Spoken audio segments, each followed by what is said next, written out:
Мунтахаби то 15 солаи Тоҷикистон аввалин бозии худро дар доираи мусобиқаи Ассотсиатсияи футболи Осиёи Марказӣ бо мунтахаби Қирғизистон доир намуд. Вохӯрӣ дар варзишгоҳи марказии шаҳри Душанбе доир шуда бо ғалабаи бузурги мунтахаби наврасони Тоҷикистон ба анҷом расид. Ҳисоби бозиро дар дақиқаи панҷум сарбони тими миллии мо Абубакр Сулаймонов аз беруни ҷаримагоҳ бо як маҳорати баланд боз намуд.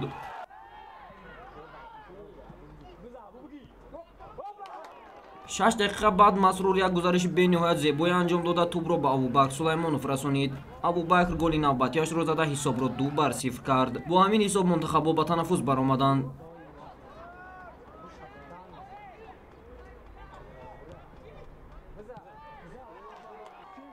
дар оғози нимаи дуюм бозигарони тими Қирғизистон қоидаи бозиро дар дохили ҷаримагоҳ вайрон намуданд ва довар ба дарвозашон пеналти таъин кард. Пеналтиро бидуни иштибоҳ Амирхон Ҷалолов ба гол табдил дода ҳисоби бозиро 3-0 кард. Дар дақиқаи 70-уми вохӯрӣ Зарифи Азиз аз партоби тӯлонии ҳамдасташ истифода намуда бартарии мунтахаби моро бештар намуд.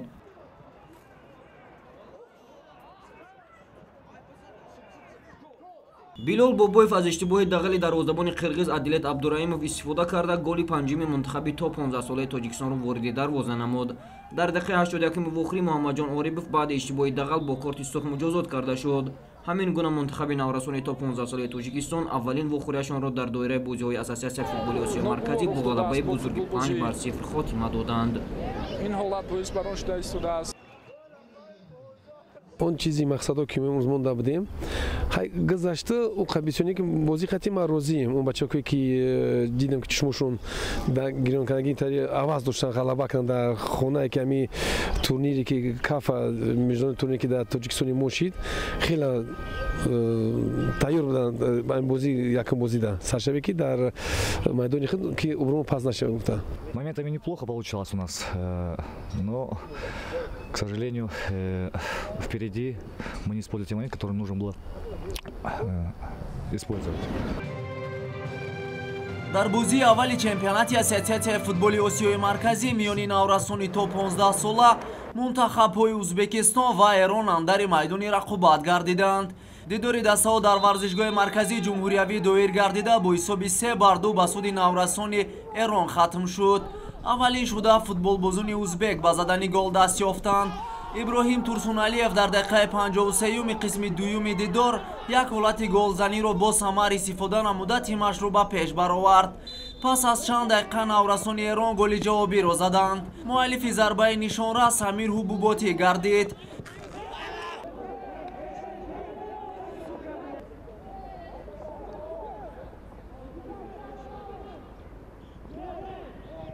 дар дақиқаи 76-ум эрониҳо голи дуюми худро вориди дарвозаи рақиб намуданд. ин навбат тӯбро ба дарвозаи наврасони то 15 солаи Узбекистон Муҳаммад Разоқиё зад.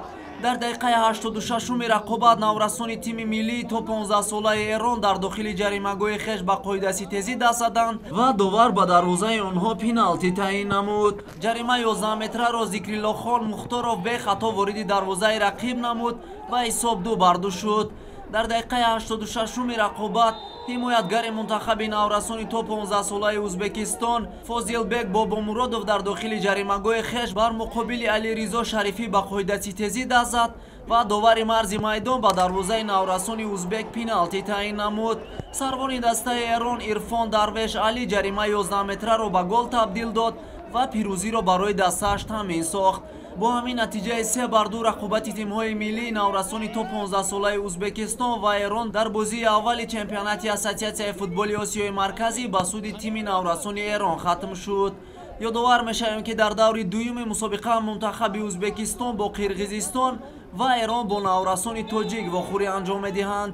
баргузории бозиҳои мазкур санаи 21 ноябр дар назар аст.